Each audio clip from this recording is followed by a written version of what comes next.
की संगठनों को यूएन में तुम डिफेंड करते हो, की संगठनों को तुम पालते हो, और रोना क्या है तुम्हारा कि हम क्या करें जी, भारत में टेररिस्ट अटैक हुआ तो हम क्या करें जी, हम तो खुद आतंकवाद के सबसे बड़े पीड़ित हैं। मतलब इन चौथी फेलों को यह बात बिल्कुल समझ में नहीं आएगी कि दुनिया के आतंकवादियों के लिए पहले तो इन्होंने अपने मुल्क को धर्मशाला बना लिया है, अपने घर घर में आतंक की फैक्ट्री लगा ली है। भाई सारा माल थोड़े ना एक्सपोर्ट हो जाएगा, कुछ तो तुम्हारे यहां भी खपेगा, लेकिन ये बात समझ में आएगी नहीं। 4-4 जंगे भारत के हाथों हार चुके हैं, जूते खा चुके हैं, 2 टुकड़े इनके पहले हो चुके हैं, इस बार तो लगता है सूखी पापड़ी की तरह चूर चूर हो जाएंगे। और ये बात इनको भी पता है, तभी इनके आईटी मंत्री की कर फ्लावर हो गई। सुनो इस के बकरे की, ये सोच सोच कर इसकी सलवार गीली हो रही है कि भारत अगले कुछ घंटों में पाकिस्तान पर हमला कर सकता है। देखो रात में आके बयान दिया इसने, अगले 24 से 36 घंटों में पहलगाम वाकये से जुड़े बेबुनियाद और खुद साफसा इल्जामात को बुनियाद बनाकर भारत पाकिस्तान के खिलाफ फौजी कार्रवाई करने का इरादा रखता है। मतलब कहने को तो ये वहां का आईटी मंत्री है, लेकिन शक्ल ऐसी लग रही है जैसे अभी 4 लोगों की भीड़ देखकर फट जाएगा।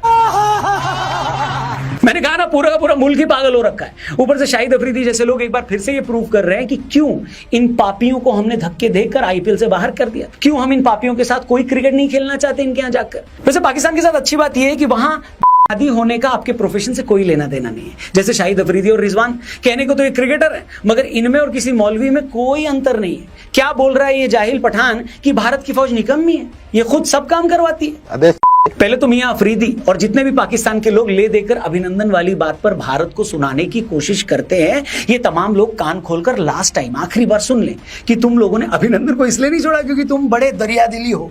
तुम लोगों ने डर के मारे अभिनंदन को छोड़ा था। खुद उस टाइम इमरान खान ने तुम्हारी संसद में कहा था कि हमें पता लगा है कि भारत ने पाकिस्तान पर मिसाइल अटैक की तैयारी कर ली थी। तुम्हें अच्छा से पता था कि एक और घंटा भी अगर अभिनंदन को तुम नहीं छोड़ते तो भारत पूरे पाकिस्तान को बर्बाद कर सकता था। अभिनंदन को छोड़कर तुमने हमसे रहम की भीख मांगी थी कि अब्बा जान, आपका ये आदमी गलती से हमारे यहाँ आ गया, इसे वापस दे रहे हैं, बस खुदा के वास्ते हमारे ऊपर हमला मत करना। सच तो ये दोस्तों की पाक की तब भी में थी और आज भी में। तभी ये लोग कभी रूस और चाइना से जांच कराने की बात करते हैं तो कभी डर के मारे न्यूक्लियर माला जपने लगते हैं। हमले के बाद से प्रधानमंत्री नरेंद्र मोदी ने एक के बाद एक कई मीटिंग्स ले ही रहे हो, लेकिन कल शाम को उन्होंने एक ऐसी मीटिंग ली जिसके बाद हर कोई यही बोल रहा है कि अब पाकिस्तान पर हमला कभी भी हो सकता है। इस मीटिंग में नरेंद्र मोदी जी के अलावा रक्षा मंत्री राजनाथ सिंह, तीनों सेनाओं के अध्यक्ष और राष्ट्रीय सुरक्षा सलाहकार अजीत डोभाल साहब भी मौजूद थे।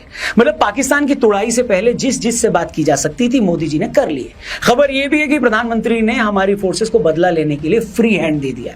मतलब कैसे हमला करना है, कहां करना है और कब करना है, यह पूरी तरह अब तीनों सेनाओं के हाथ में है। यानी इतना तो क्लियर है कि इस बार जो होने वाला है उसका स्केल ऐसा होगा कि पाकिस्तान के परखच्चे उड़ जाएंगे। परखच्चे उड़ने के बाद उस खाली प्लॉट को देखकर लोग ये बताया करेंगे कि यहां कभी पाकिस्तान नाम का एक मुल्क हुआ करता था।